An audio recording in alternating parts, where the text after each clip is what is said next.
Comme on peut le voir, Santorin est parsemé de jolis petits villages blancs à coupoles bleues qui dominent le haut des falaises, ce qui nous donne une vue vraiment magique.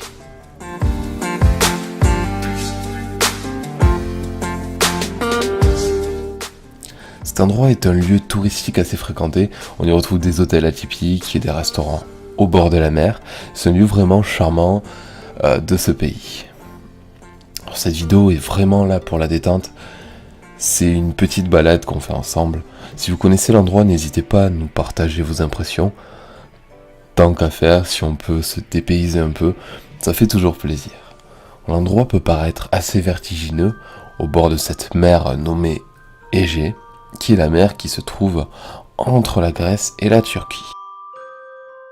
On reprend l'avion et on met le cap vers le Japon, plus précisément dans la ville de Kawachi pour son incroyable jardin. On se retrouve étrangement dans un décor enchanté avec un parfum enivrant et des multitudes de couleurs un peu partout qu'on n'a pas forcément l'habitude de voir. Alors cette profusion de fleurs de glycine, on la retrouve sur près de 1000 mètres carrés et la floraison continue de progresser depuis 1977. C'est un lieu poétique et assez étonnant que je voulais vous montrer. Si vous êtes prêts, on repart pour une destination plus confortable. Numéro 8. On va pas atterrir dans cet endroit, mais on survole juste. Il s'agit de la divine plage de Whitehaven Beach. Le sable y serait incroyablement blanc et l'eau très très limpide, comme vous pouvez le voir. Cette île se trouve à 10 km des côtes australiennes dans la mer de Corail. C'est donc un endroit très poissonneux, très vivant.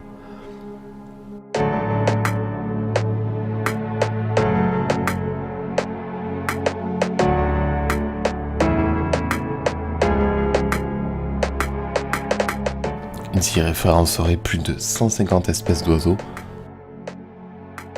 Voilà, maintenant qu'on a vu la grande plage, on change de continent pour se rafraîchir, ou se réchauffer. C'est à vous de voir. Numéro 7, le Blue Lagoon. Bien sûr, je ne parle pas du petit cocktail, mais du lieu dans lequel on va. Ça se situe en Islande. C'est un endroit où les températures sont assez froides, dépassant rarement les 20 degrés en juillet. Lui, il fait donc froid, et ça toute l'année. Alors en janvier, le soleil se lève juste à 11h20, et se couche 4 heures plus tard. Oui, même le soleil est froid ici. Tandis qu'en été, c'est la journée qui peut durer jusqu'à 22 heures. J'avoue que c'est assez perturbant. Dans tout ce froid, on y retrouve notre cher Lagon Bleu. C'est un centre géothermal très touristique au milieu d'un champ de lave à perte de vue. Du coup, la température de l'eau est bien chaude, environ 40 degrés. Mais par endroits, apparemment, ça brûle. À l'extérieur, il fait archi froid. Vu où on est, c'est normal. Alors je pense que si on est là, il faut vite aller sauter dans l'eau. Et j'imagine que c'est le paradis. Cette eau bleu ciel a une texture vraiment particulière. On dirait qu'on nage dans du lait chaud. Il y aurait même un bar au milieu de l'eau. Une fois qu'on sort de l'eau, on a la peau toute douce. Je pense aussi que ça doit être extrêmement dur à sortir de cette eau. J'aimerais vous parler encore plus longtemps de cet endroit. Si un jour j'ai l'occasion et la chance de pouvoir y aller, je vous promets de faire une grosse vidéo dessus. Mais pour l'instant, je vais continuer de rêver. On ne reste plus ici, on repart dans un autre pays froid, mais quelque part, il reste très chaleureux. Numéro 6, la Laponie. C'est pas loin de l'Islande finalement, le trajet est court. On est au nord de la Finlande, dans l'Europe. Qu'est-ce que c'est ? Un renne. On va peut-être croiser un gros monsieur en rouge, qui sait. Alors cet endroit est vraiment particulièrement enneigé et fait partie de mes destinations préférées. C'est un univers où on peut faire du chien de traîneau, skier, faire toutes sortes d'activités d'hiver, mais cet endroit est surtout un lieu qui nous plonge dans une ambiance de Noël et d'enfants. Avec des paysages et des environnements vraiment magiques. Le plus incroyable dans tout ça, ce sont les aurores boréales, visibles 200 jours dans l'année en moyenne. Plus d'un jour sur deux en fait. Et les façons de les observer sont nombreuses. Il existe même des petites maisonnettes enfouies dans le sol pour observer les aurores dans le ciel, et ça depuis son lit. À contre-cœur, après une bonne nuit de sommeil, on s'en va vers notre prochaine destination, mais je crois qu'on ne sera pas déçu. Numéro 5, les Maldives.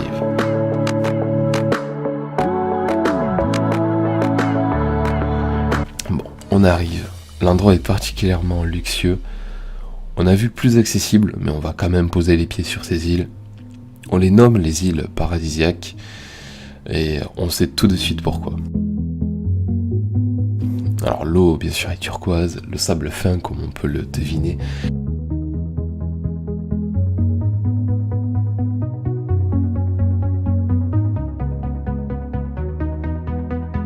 Les images parlent d'elles-mêmes. Il y a plusieurs îles, de très nombreuses îles, et la plupart ont leur particularité, des habitations sur pilotis différentes. Et là, j'ai tout de suite très envie d'y être. On y trouve aussi un restaurant sous l'eau. Ça doit être vraiment particulier d'être assis à cette table.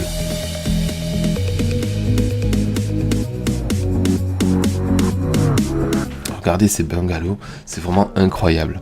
Chaque année ça évolue. Et pour vous dire l'ampleur des moyens qu'ils mettent à ces lieux de vacances, ils travaillent même sur la construction d'un hôtel révolutionnaire flottant avec un restaurant et tout ce qui va avec. C'est futuriste et c'est presque irréel. Et j'avais oublié, il y a aussi des chambres sous l'eau pour plus de fun, bien sûr. Maintenant, on attend que la nuit tombe pour le numéro 4 et on va sur l'île de Vadou, juste à côté. Elle fait aussi partie des Maldives et si on ouvre bien les yeux, il se passe quelque chose dans l'eau. Comme par magie, l'eau s'illumine quand elle est brutalisée. Les bords de la plage deviennent incandescents.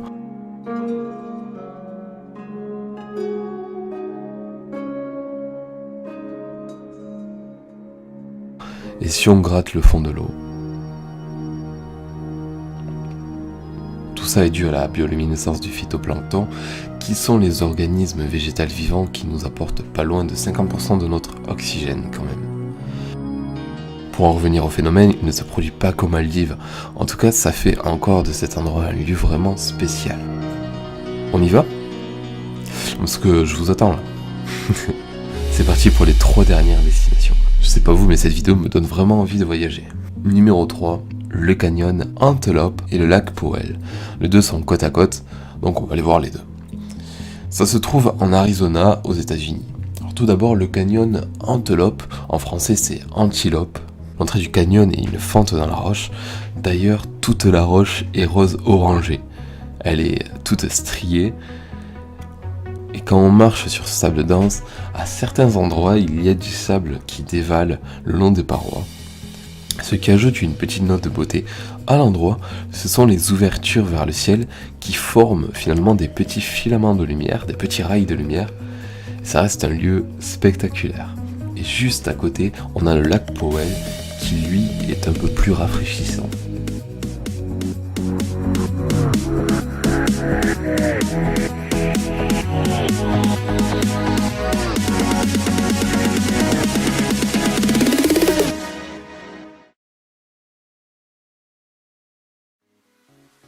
En plein soleil, on crame, et à l'ombre, c'est pas poli. Il s'agit d'un lac artificiel créé dans les années 60 suite à la construction d'un barrage. En tout cas, un paysage assez bluffant. Après cette longue étape, on rentre en France, mais plus précisément en Corse, direction baie de Santa Giulia. Ce sera notre numéro 2. J'ai choisi cette destination pour vous montrer que même à proximité, on peut trouver des petits paradis avec de l'eau claire et des poissons multicolores. On n'est pas obligé d'aller à l'autre bout du monde pour ça. Et ce lieu reste assez sauvage avec sa flore. Il y a quelques gros rochers lisses par-ci et par-là pour tout faire de cet endroit une vraie carte postale. Il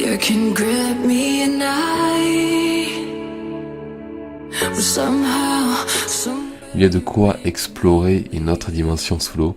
Avec un masque, on doit vraiment se régaler, je pense. Vous avez suivi la promenade jusqu'ici. On a parcouru des tas de lieux.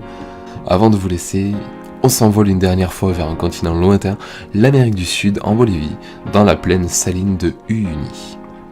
À première vue, il s'agit d'un désert desséché.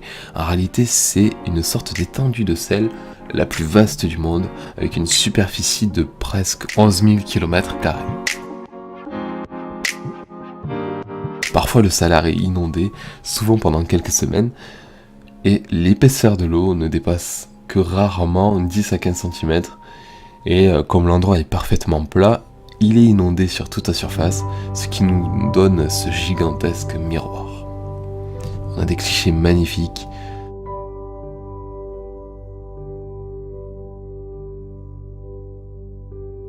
Alors si vous êtes amateur de photos, cet endroit peut vous intéresser. Il y aurait même un hôtel au centre du désert qui serait lui aussi construit avec du sel. L'endroit se fait doucement connaître et je pense qu'il vaut la peine d'être effleuré. Avec de tels reflets, on doit vraiment se sentir au bout du monde. Merci de m'avoir suivi durant ce voyage jusqu'ici. Tous ces endroits-là, pour être franc, je n'y suis pas allé, jamais. Et c'est vrai que j'en rêve. C'est quelque chose qui me tient à cœur. Et je pense que je ne suis pas le seul. Je referai avec grand plaisir une autre vidéo sur des lieux comme ceux que je viens de voir. Pourquoi pas une partie 2 si ça plaît. N'hésitez pas à me le dire.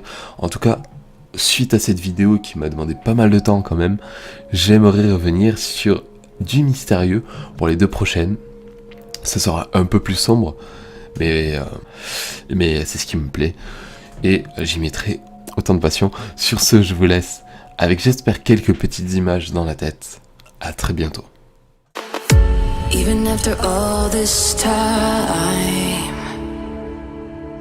fear can grip me and I, but somehow, somewhere you made